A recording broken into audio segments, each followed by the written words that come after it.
Welcome to the Manitowish Waters Historical Society screencast presentations. This presentation on discovering our unique environmental legacies will hopefully be an exciting and interesting exploration into Northwoods history. For more information regarding history from Manitowish Waters, we direct you to mwhistory.org for our website or our online archival site at mwhistorypastperfect.com. For those of you who want to connect with us further, you can join our team by clicking on the link below and filling out a membership form, or you can get a free set of newsletters by just sending us your name and email to mwhistoricalsociety@gmail.com. Discovering Our Unique Environmental Legacy by Jim Bokern. This is an iconic image of the Manitowish Water chain, shot in about 1910, where Island Lake is outletting into Spider Lake. You can see the effects of clear cutting on the far horizon and the effects of river drive logging and the operation of the dam scouring the banks on the right as they drove logs down the Manitowish and Chippewa rivers. To better understand the environmental legacies of Manitowish Waters, we first need to look at late 19th century environmentalist movements, whether Senator Lacey from Iowa, who protected animals from market hunting and overharvest, or Theodore Roosevelt, co-founder of the Boone and Crockett Club, who enjoyed hunting.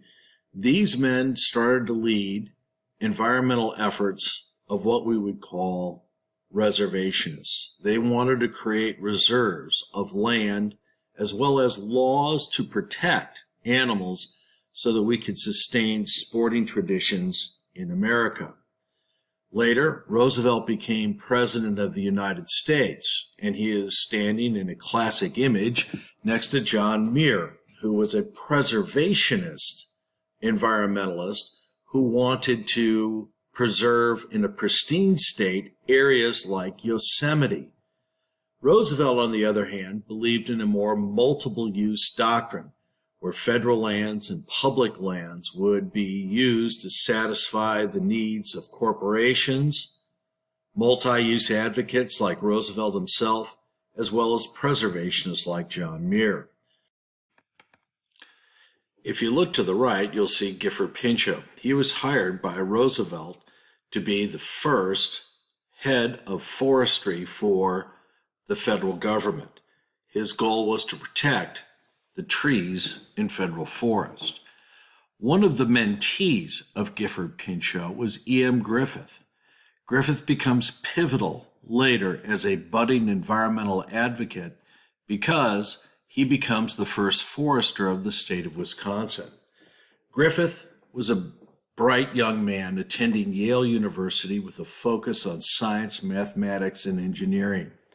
He left Yale because there was no forestry program in the United States for him and went to Germany and then studied forestry at that point, coming back to the United States and working under the Division of Forestry under the Department of Agriculture, again, a mentee of Pinchot.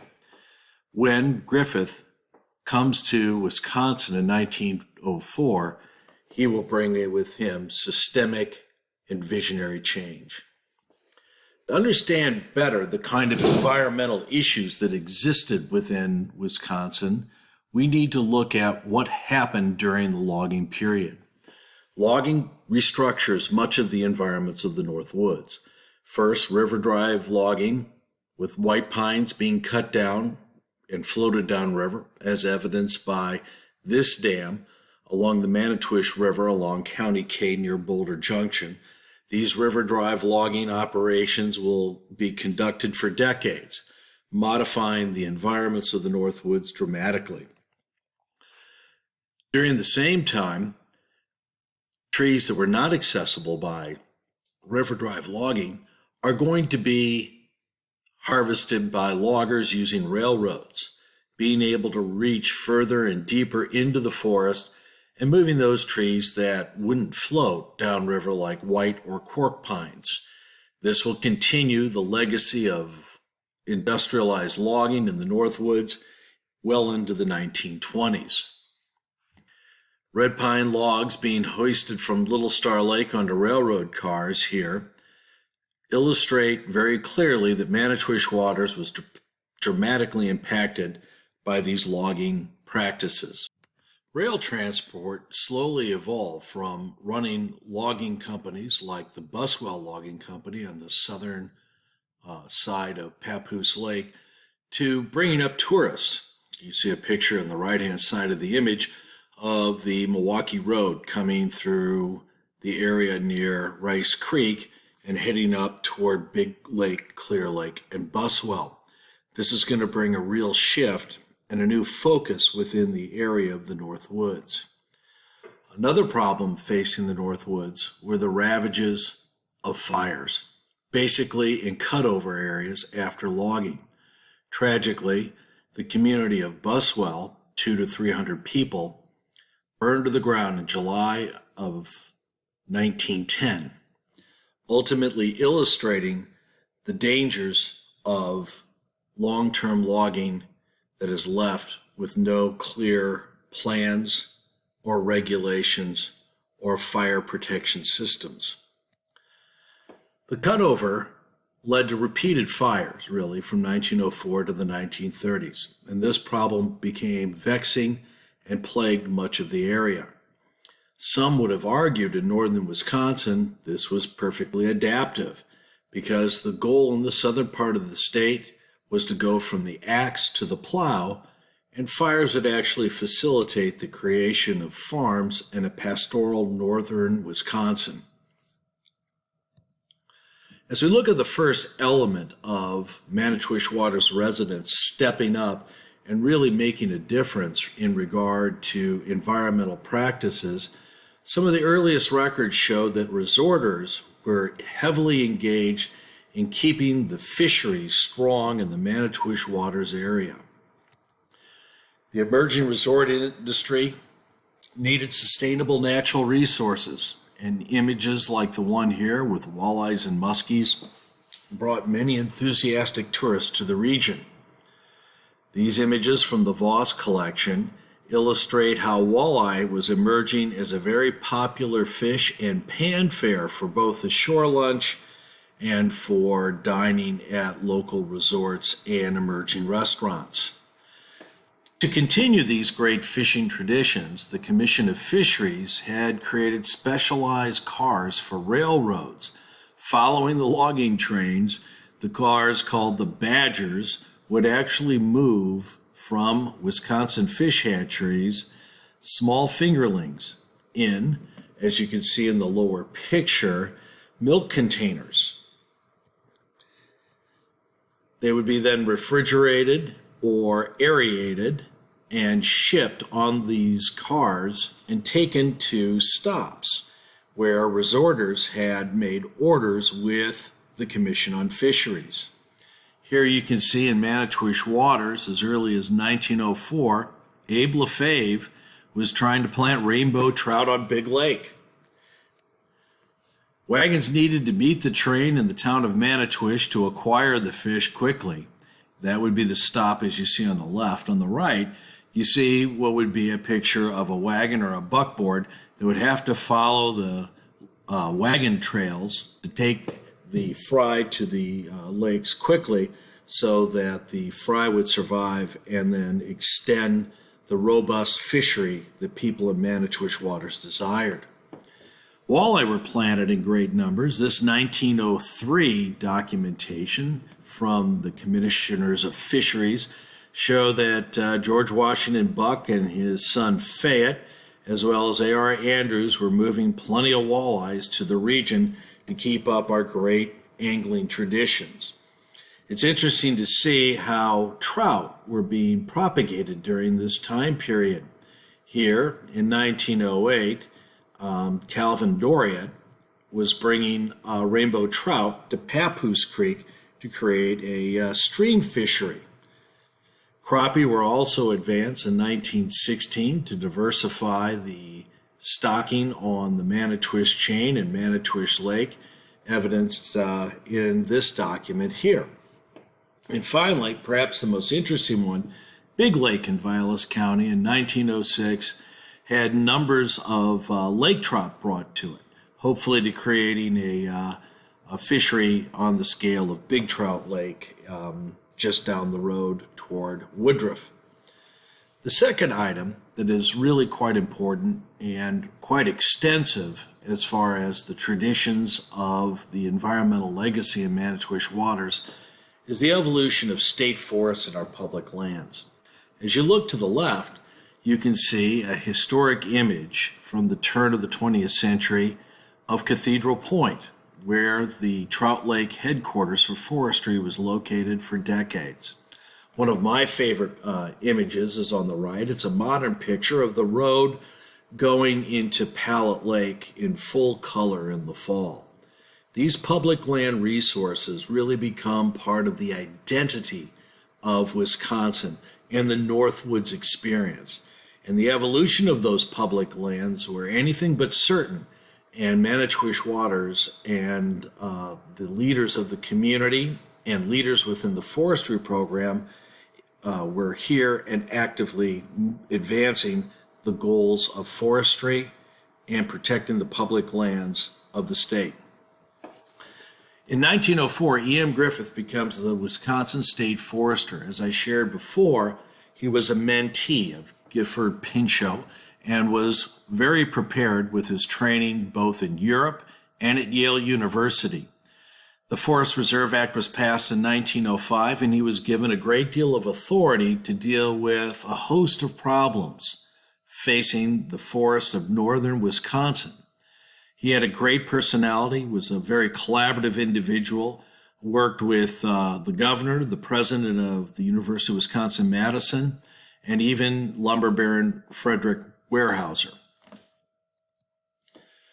The Forest Reserve was created to protect the headwaters of Wisconsin and sustain forest. Initially, when Griffith showed up, there was 400,000 acres, and he was managing those acres to try to protect the headwaters of the Chippewa and Wisconsin rivers. He had a vision of creating a 1.5 million acre forest reserve for multiple use that would take all non-agricultural land and put it into a forestry model. You can see a map of Griffith's plan on the right. And this map, published in 1911, really shows the infrastructure for Griffith's vision. The yellow arrow illustrates the Rest Lake Ranger Station, one of 5 satellite ranger stations that will be ultimately built in this early period. There'll be others at Boulder, down by Lake Tomahawk and the Carr Lakes, another one by Sainer, and then they'll ultimately put the final ranger station in this construction period over by Star Lake. Another ranger station will also be built later on Wildcat Lake. These networks will move like spokes from a wheel out from the Trout Lake headquarters to deal with issues of fire control, forestry management, planting, and alike.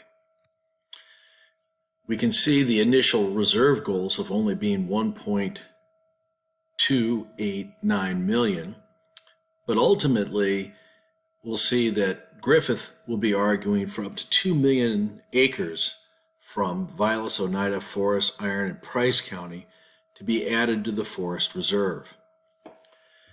Griffith's analytics in 1911 were very important. He worked with the University of Wisconsin in Madison and the Ag Department to do soil surveys. He would not purchase agricultural land for forestry. He felt that that was a sin. Non-agricultural lands, as determined by this survey, were the majority of the land in Vilas and Oneida counties. Only 15% of the land, according to Griffith, would be suitable for agriculture. The rest, he would try to purchase land that would be left over from logging to be put into the forest reserve for his forest management plan. You can see clearly in this table from 1911 to 1912 that Vilas County acquired huge numbers of acres under this plan, whereas other areas that had greater agricultural interests were sold under Griffith's plan to purchase more and more land in what will ultimately become the Northern Highland American Legion Forest. This process will continue going forward with purchasing from lumber companies like Buswell Lumber Company, Yeoki Bissell, Turtle Lake Lumber Company up in Winchester, and alike. This was a natural progression under Griffith's plan, and he was going to continue to expand the footprint of the forest reserve. We can see Vilas County dominated the development and purchase of lands in the forest reserve. This land was again purchased by transferring the profits from agricultural land that was sold to purchase more suitable land for forestry in the counties above. For his work, Griffith received great praise. The media got a hold of his efforts and published them widely. He helped sponsor a laboratory for Wisconsin on forestry. He created a curriculum for forest rangers. He worked out agreements to get 20,000 acres of federal lands, mostly islands, to add to the forest reserve, and started to create one of the largest forest reserves in the United States. Again, in building the forest reserve, you can see the exact locations of the first 4 of the satellite ranger stations that supported the main headquarters in Trout Lake. The forest rangers had to pass a test given in Rhinelander, and then as qualified civil servants, they engaged in a 2-year course of study at a ranger school that was largely conducted in the field in northern Wisconsin, but overseen by the Department of Agriculture at the University of Wisconsin-Madison. The curriculum, very similar to forestry curriculums today, were not developed to create a forester, but to create a forest ranger who could do on-the-ground work and advance the mission of Griffith's vision for a robust forest reserve. Fire prevention, detection, and fighting fires were many of the main missions of these early rangers. There were few patrolmen that were around, but an intricate network of fire towers next to the ranger stations would be connected by phone lines. And at what point these fire towers could triangulate the fire or smoke sightings across the Northwoods and radio them back to Trout Lake. At what point Trout Lake could dispatch on horseback and later in motorized vehicles firefighters to go and contain the fires that had plagued the Northwoods for so many years. Fire breaks were also built to stop the devastation of the fire that often occurred in the spring of the year. If you take a look at the right-hand image, you can see the burned out forest that was part of the Northern Highland Forest that was destroyed. To the left, you see an early fire break that allowed the men who received the phone call to go fight the fire to go and hold the fire line and make a difference in suppressing the dangerous fires of the Northwoods. Another problem that actually plagued the early efforts environmentally of the forest rangers were the railroads that had poor practices. They didn't have spark arresters on their chimneys or on their smokestacks of their engines. They often threw their ash pans off the side of the rail, and the railroads themselves were in poor repair. Here you can see in a document that the Vilas County Lumber Company in Fosterville or Presque Isle had one engine that was in bad condition. This kind of regulation and monitoring would go a long way in reducing the fire hazards. Northern Wisconsin locals embraced the fire protection and new forestry practices because it was going to advance their goals of hunting and fishing, to be sure. Like Roosevelt and Lacey, these were the images that they wanted to project of Americans enjoying the great outdoors and the harvest of wildlife. And a Forest Service was integral in continuing those traditions. This is an image in Manitowish Waters of the Russ Lake Ranger cabin in 1911 and 1912. The one on the right came from the Wisconsin Commission on Conservation, and the Russ Lake Ranger Station and Tower were used as an exemplar to show the practices of the early forest rangers and the forestry program. To the left, you see early residents who are walking down what would be now Highway W in front of Angler's Restaurant, looking at the hill in which the fire tower would be placed, and the ranger station would be directly behind them. In 1912, the ranger station was completed with its main ranger cabins, barracks, a barn, and several outbuildings. You can see the telephone pole on the left-hand side of the windmill tower that's converted into a lookout tower that would be used to radio coordinates back to Trout Lake if there were any problems. Fred Wilson, one of the rangers at the time, actually met Herman Krieger during one of his fire suppression efforts in fighting fires around the Springstead area. This locks in Herman Krieger as the Russ Lake Forest Ranger for Manitowish Waters, and we see in the 1911 and 1912 document Herman Krieger being paid $75 per month for his efforts. Here's an image of Wisconsin's first forest rangers as taken likely at Trout Lake. Within this will be Fred Wilson, Herman Krieger, and 10 other men who started the great tradition of forest rangers in Wisconsin. Russ Lake fire towers were featured by the State Conservation Commission, showing first the windmill towers that were built by the first forest rangers, and ultimately the newer, higher, and more sophisticated towers created by the Civilian Conservation Corps during the Great Depression. This is the view from the Russ Lake Tower, and gives you an idea of what a lookout might see, and they would look for smoke on the horizon, and then they would phone that information back to headquarters at Trout Lake. The fire towers were part of a multifaceted forest fire prevention system. If you look at the windmill tower to the left, you can see the phone box at the very base of it. To the right, you can see a lot of information to tell campers to suppress their fires, because fires were often started by careless campers or others who were unfamiliar with best practices in the forest environment. Boulder Junction also had a ranger station, and it was very similar to the Manitowish Waters ranger station, but shows this unique network that started the whole forestry model for the state of Wisconsin.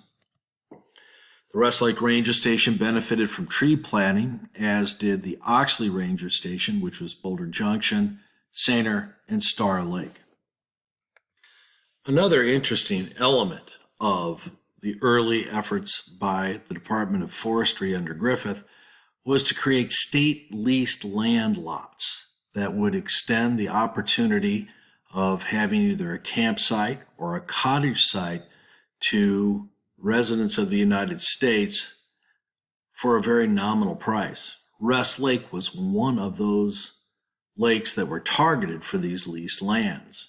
In addition to that, we had Lake Tomahawk, Big Trout, Plum Lake, Star Lake, Palmer Lake, Carroll Lake, and Clear Lake in Oneida County. If you look to the lower left, you can see the Hoosier Club. This is a clip from a magazine of 1918 of Manitowish Waters, and the Hoosier Club was actually state lease land, and it is the location of Rest Lake Park today. Here you can see the Hoosier Club in context of all of Rest Lake, showing the dam, Fox Island, and the area that would become Camp Jorn on the eastern side of the lake. The cottages that were put up were often very modest, but sometimes they were rather large and sprawling and quite impressive. We'll see in 1917, the Chicago Northwestern Railroad was very supportive of these leased lands, and the ad to the right kind of gives you an example of how affordable this would be. From $2 a year and up, you could lease a campsite to put your tent on, and for up to $10 and a little bit more, you could put your cottage on these state leases. And many families enjoyed that for decades. In Manitowish Waters specifically, we had 3 sites where these leases took place. One, as I said before, shown by the yellow arrows on the right-hand image, we're at Rest Lake Park. The other is right next to Camp Jorn, next to the bike trail in the bay that extends east out of Rest Lake. And finally, there was the Fern Lodge, which was located on the outlet of Vance Lake, where the DNR campsite is today. These really become the lease sites that will be extended to residents until their termination in the 1970s. Griffith actually marketed forest reserve leases for restorative health. One of the most notable residents of the Manitowish Waters chain was Dr. Kate Newcomb, the angel on snowshoes. Few people know that she actually came to this area and settled on Rice Creek near Island Lake to offer restorative health benefits to her husband, who was injured in an industrial accident in the Michigan-Detroit area. She also created a summer sanatorium there and attended to others who suffered with the same health problems a dozen years after Griffith had made his suggestion on helping those with consumptive diseases. Ultimately, debates over leased lands will flare up into the 1950s and be settled to the greatest degree by the 1970s, with estate leases being closed. Here in this screen, you see a petitioner in 1976 actually being able to maintain their state lease on Rest Lake. This was certainly the exception, and many families who had long histories and traditions on Rest Lake and Vance Lake lost their properties, and it caused a great deal of heartache over time. Interestingly, both sites on Rest Lake have been transformed into parks today. Wisconsin Forestry came into conflict with local interests, business interests, and agricultural interests. This mirrored national conflicts as well. Gifford Pinchot, the mentor of E.M. Griffith, our first forester, was fired for his advocacy for the protection of forests. We'll see that in 1914 to 1915, a series of political battles also erupted in the state of Wisconsin. These news clippings show questions being brought up regarding the validity of the Department of Forestry. Basically, those who were supportive of forestry thought this was going to be an exemplar for the entire nation to follow, though those with political interests saw it as an easy target to bring in the interests of real estate speculators, agricultural interests, and others who wanted to decrease the footprint of state government. Ultimately, it was decided in the High Court that because the Department of Forestry did not have the authority to purchase land and to create a state forest, it was unconstitutional. they said it was akin to creating a canal system, which should be a private enterprise. This will stand and create some turmoil within the practices of forestry within Wisconsin until the Constitution of the state will be amended in 1924. With Griffith gone now, we'll see that there'll be heightening interest in taking some of these lands that could have been converted into state land and put them on the market for agriculture. As you might recall, Griffith did a great deal of analysis regarding the soils and the suitability of the cutover lands. It seems that Cutover Lands magazine differed with Griffith's analysis, as did University of Wisconsin extension agents who were now very active in the North Woods. Cutover Lands magazine suggested that snow cover would only last from 100 to 120 days in northern Vilas County and guaranteed at least 140 frost-free days for farmers. Greater claims from the Vilas County Lumber Company and Presque Isle also talked about how a maximum crop under proper cultivation would be guaranteed. These somewhat exaggerated claims will draw many to the North Woods to start a large farming tradition. The promise of cutover farming met with the realities of economics and the climate by the mid-1920s. Early settlers moving north ran into a steep economic decline for agriculture after World War I.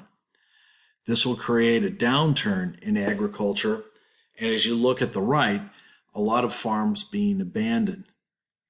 Actually, promotion of farms in the cutover area of the far North Woods continued into about 1930, and the number of farms continued to grow. But the bankruptcy, the hardship, and the difficulty of farming the land, just as Griffith had predicted, caused many in government to realign policy to better use the lands of northern Wisconsin and convert them into public land that would not be subject to the abandonment and hardship that was discovered with some of these farms. Starting in 1924, Wisconsin started to shift to Griffith's model very aggressively. In 1924, the state constitution was amended, and the Forest Reserve was transferred into the Northern Highland State Forest. It was limited to 500,000 acres. Additionally, we began to work as a state with the federal government through the Enabling Act, and will create not one, but two national forests in the northern tier of Wisconsin. And finally, Fred Wilson, one of the early forest rangers under Griffith's leadership, advanced many of Griffith's plans in his 1929 Legislative Committee report on forestry and public lands, outlining how the forest cropland and changes in county zoning could actually allow counties and municipalities to create their own forests. These forward-thinking and proactive policies are going to really be the bedrock of Wisconsin public lands today. As you take a look at Griffith's plan for a forest reserve, it was born again. Now the state parks and forests were guaranteed in Wisconsin's Constitution. Fred Wilson, one of E.M. Griffith's early mentees as a forest ranger, ultimately became the hero in this story. He's recognized as Wisconsin's first Mr. Forestry because of his dramatic work in creating county forests in the state of Wisconsin by taking unwanted cutover and tax delinquent lands and transferring them from being bankrupt to being assets as county forests. His vision for county forests were developed under Griffith's leadership, as Griffith wrote in about 1910 about the importance of moving toward both state, municipal, and county forest systems. Importantly, we see today in the map on the right that there is 2.36 million acres of county forest that exist for the use of the county to manage and to profit from, and then to share with citizens from all over our country. Almost the identical model was applied under the Enabling Act, if you look to the left, for 2.4 million acres within the federal forests. If you take these maps and then link them together with the state forests of 500,000 acres that were allowed starting in 1924, you can see they would snap together like a jigsaw puzzle, creating over 5 million acres of public land. That's ultimately twice the number that Griffith had hoped to create within his forest reserve. It's interesting that over time, those who used to resist the notion of creating forest reserves, as Griffith said, then became advocates. In this case, we can go to the very bottom of the quote from 1933 after the zoning. It says, "We have done everything Mr. Griffith advocated. He should have had our support." Next, Oneida County residents, who were some of the greatest opponent of Griffith's earlier work, had to agree that Griffith was perfectly accurate in all of his analysis. And I quote, "Rocky, hilly, sandy, jack pine barrens weren't suitable for farming. Griffith, at the head of the Forestry Department years ago, told us what we would have to do with this and like areas. But we laughed at him and threw him out of office. Now we are finding Griffith was right. He was farsighted enough to see just what was going to happen to us. This land as a federal forest is going to be worth more to Wisconsin than a few struggling farms that may locate there in years to come." Testimonies such as those illustrate that Griffith's plan was truly visionary and highly accurate. It's important to go back to the very beginning of Griffith's plan and take a look at that little yellow arrow that illustrates where the fire tower and ranger station at Rust Lake Park was, one of the first outposts in Griffith's model to protect and establish a forest reserve and public lands in the state. We enjoy those lands today, thankfully, because of hard work of both E.M. Griffith and many others who championed the idea of having great environmental practices direct our state. The third item we're going to be looking at is from 1914 to 1916, where Manitowish Waters took the lead again in providing guidance in ecological practices. In that period, the Rust Lake Dam operations became debated and became subject to review from the Wisconsin State Supreme Court. A 1902 article illustrated the impact of radical water level changes by the logging companies that operated the dam. You can see from this article, the water is reported royally at Turtle Lake, and at the present time, and the muskie fishing is not thought to be good there. The Manitowish Waters offers very good fishing when the dams leave the lakes and streams in their normal condition. That was not the case, and these anxieties caused citizens to stand up against the Chippewa Flambeau Improvement Company and ask for a court order on dam operations. This was brought before the Railroad Commission in 1914 by George W. Buck and a few other Manitowish Waters citizens. We'll see the Railroad Commission will actually come to Buck's Resort, which is right across the channel from Greer's Pier. These grassroots efforts actually led to a favorable decision with the town of Manitowish Waters actually getting an operating order that stopped the grand fluctuations of the dam and the chain. Interestingly, the Chippewa-Flambeau Improvement Company decided to appeal this decision and brought it to the Wisconsin State Supreme Court.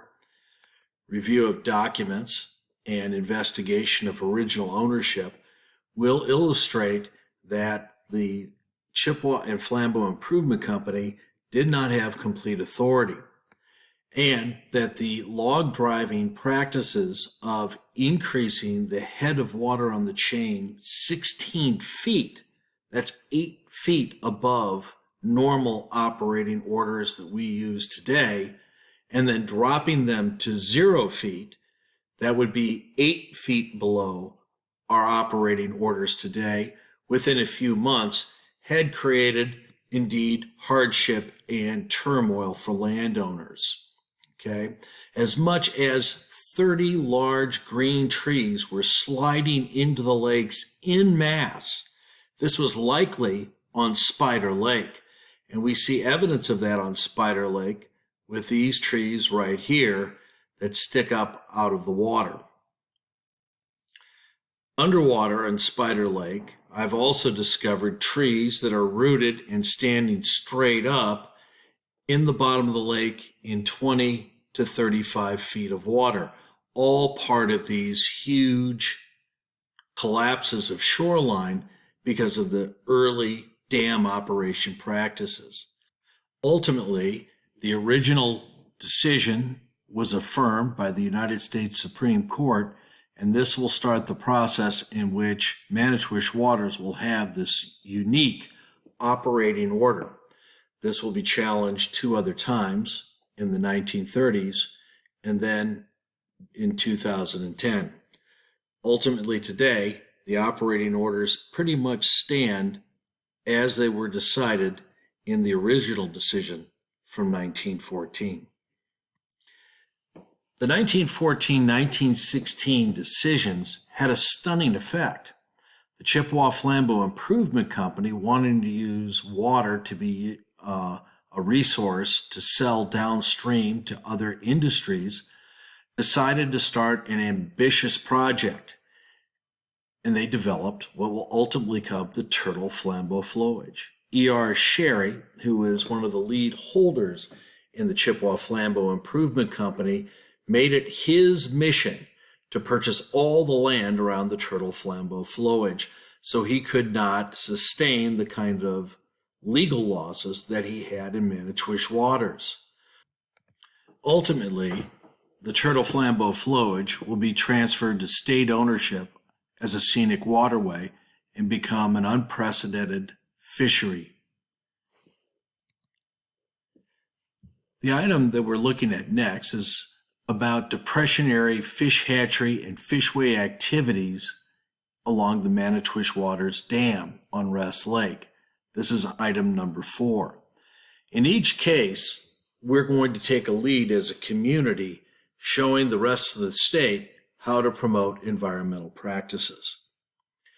Before this was developed, though, Manitowish Waters participated in 2 years of rough fish removal.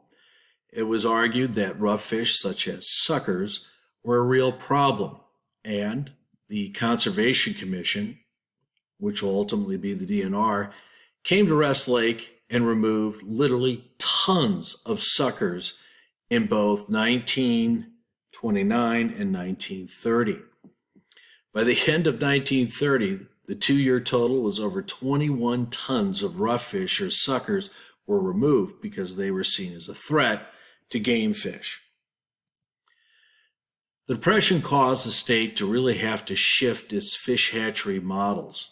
Unable to sustain the kind of fisheries that they had previously, they experimented with Manitowish Waters as the first municipal fish hatchery. Here you can see an image of the 1929 hatcheries in Wisconsin.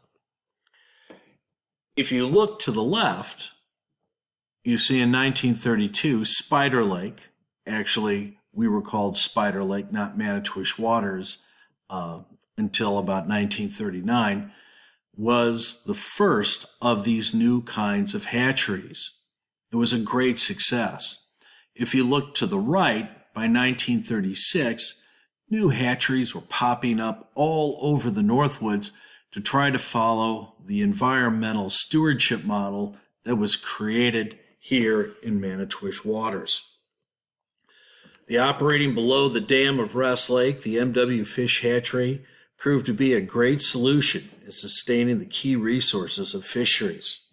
A great deal of community pride of the fish hatchery, which would be right across from the pea patch today, was just below the dam, and it was a public-private partnership with much of the work being done by citizens of our community and a lot of the funding coming from our town as well.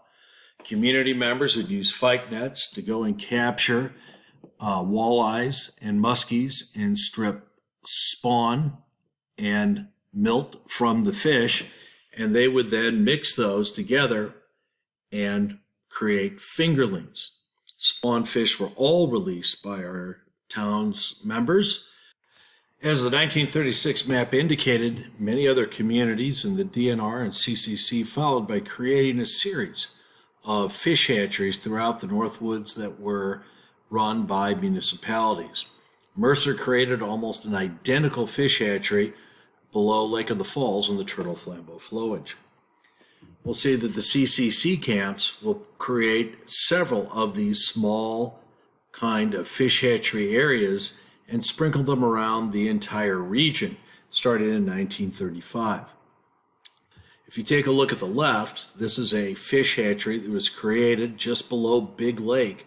And you can look at the far right, and there is still an area where the dam head is today, and it makes a small rapids, a real fun place where people sometimes go and have picnics and camp. If you look here on Circle Lily Creek, right across from the CCC camp of Camp Mercer along Highway 51, across from Hawk's Nest, you can see also where the snowmobile trail goes across the creek there, another one of these fish hatcheries. Over by Fish Trap Lake, there's Fish Trap Dam that had existed in the earliest logging periods, but it was also transformed into another fish hatchery at the time. And finally on Plum Creek, below Plum Lake, another small fish hatchery area was developed and rearing ponds to take care of fish and help support these fishery resources throughout the region. This is a unique tradition indeed, and it was part of community effort to help out others. The next thing we have are fishways or fish ladders. This was seen as being a major issue in protecting and advancing game fish within Wisconsin. And in 1930s, Manitowish Waters stepped up and took the lead in creating a special fishway. And the first fishway and the model for the whole state was placed just below Rest Lake Dam. Michael Dunn shared that a gentleman by the name of Barr, reportedly from South Turtle Lake, created what's diagrammed to the right, the Barr Fish Lock, created a kind of elevator that would lift fish from down below the dam in the Manitowish River to up above into Rest Lake.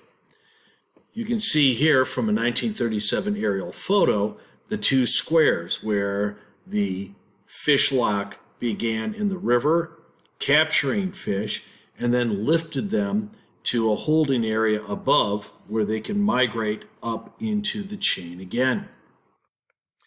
Here you see many members of the community of Manitowish Waters gathering to watch locals pull fish out of the fish lock area with fight nets because they kept very careful records. This is a view down from the dam, looking at the chain link fence, protecting and stopping people from taking fish from the fish locks. The image to the right is that same chain link structure protecting the fish locks so others can't interfere with the transfer of fish upstream. An interesting report that came out from the fish counting that we saw in an earlier slide with the fyke nets, that from 1931 to 1932, they moved a lot of fish. The trouble was, most of the fish that they did move were suckers, or rough fish. Ironically, the same fish they had aggressively tried to remove from 1929 to 1930. Historian Michael Dunn and David Dunn, in their written records, contend into the 1940s, the fish ladder, or the fish lock, was abandoned. And when the highway was redeveloped and the bridge given repairs in the 1980s, the old fish ladder ended up in the town dump. Number 5 is a great tradition of environmental improvement that happened throughout the country. But the area around Manitowish Waters has a very special legacy onto its own. During the Depression, the CCC camps offered hope for families and income and environmental revitalization. The yellow arrow right on the Manitowish Township and Mercer Township line marks Camp Mercer, a large administrative camp for the Civilian Conservation Corps that operated for 9 years along the Manitowish River. This camp was actually an administrative camp and oversaw as many as 13 other CCC camps spanning from Washburn, Wisconsin, all the way to Eagle River. Below, the orange arrow shows a CCC camp in Lac du Flambeau. These are known as Indian Division camps. This camp was segregated. Again, Lac du Flambeau was also an administrative camp for Indian Division CCC camps. Importantly, Manitowish Waters, or as it was known back in the 1930s, Spider Lake, had just become its own township. And in 1927, it was part of Lac du Flambeau. So the CCC tradition runs strong throughout the areas around Manitowish Waters. The Manitowish River CCC camp handled men from 18 to 24. Room, board, education, important work. They got to keep $5 and the rest of their money was sent home to their parents.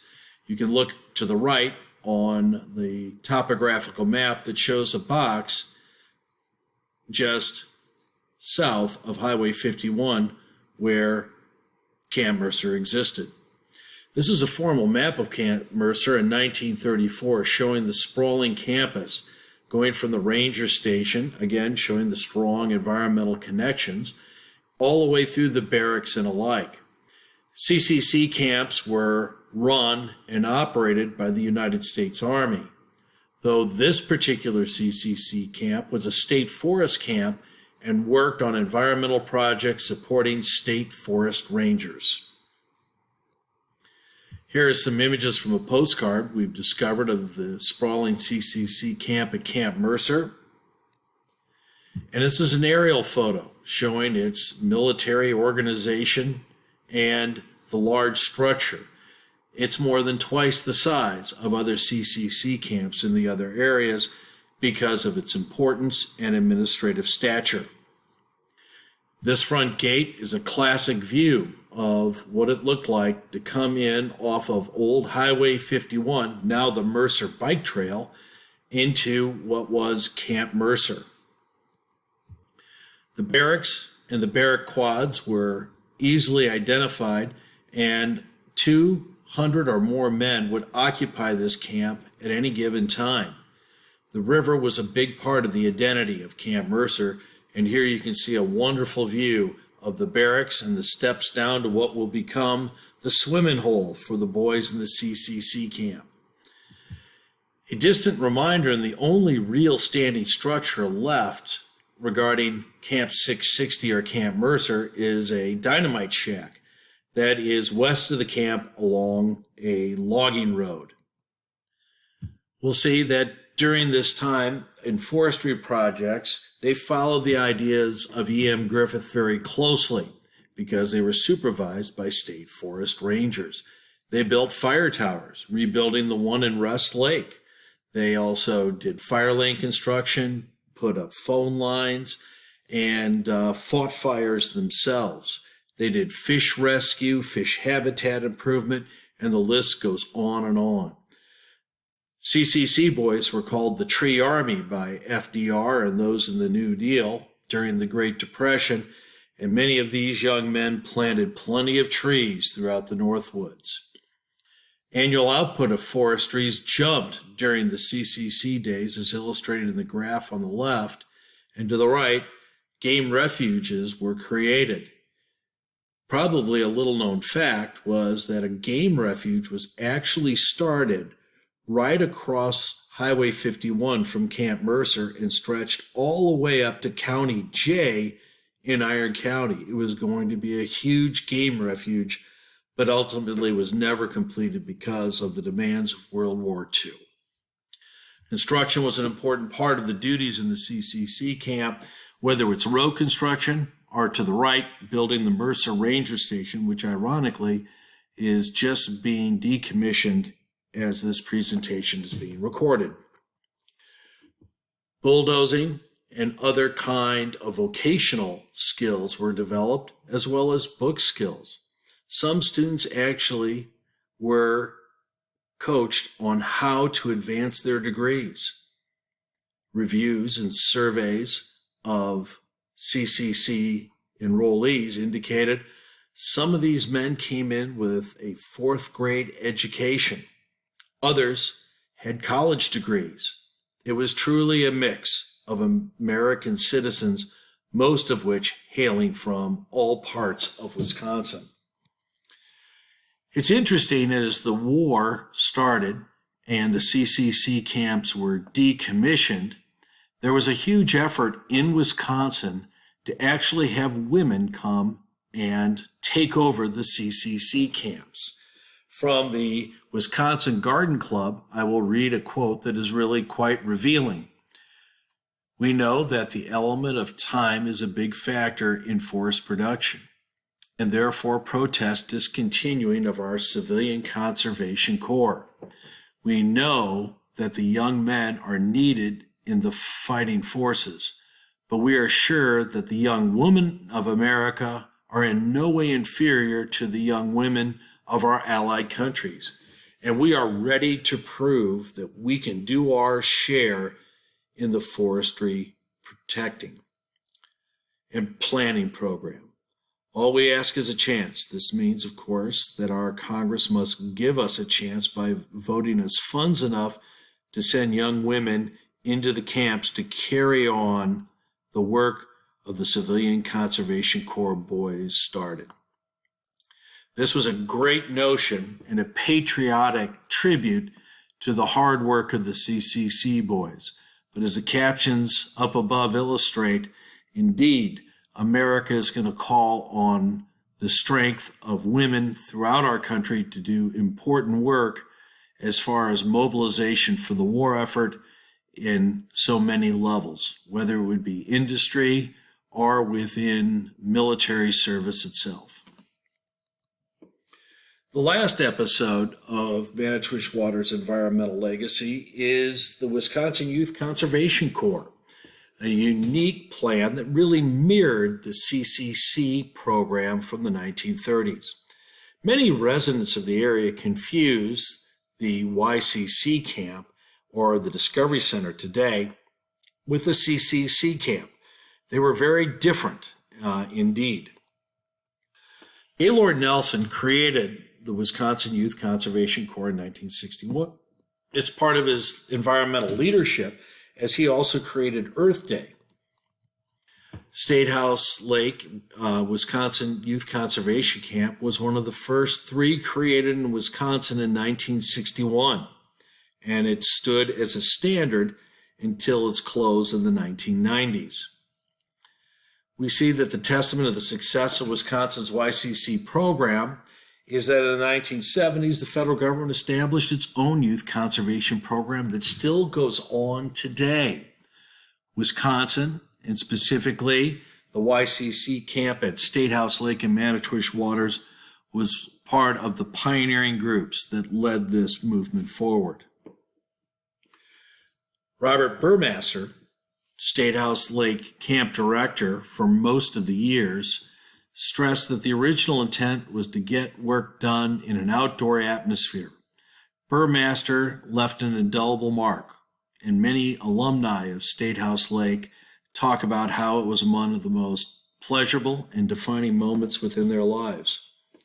Working with improving waterways and fisheries, planting trees, clearing trees, making fire lanes, improving campsites are all part of what the men at the YCC at State House Lake did.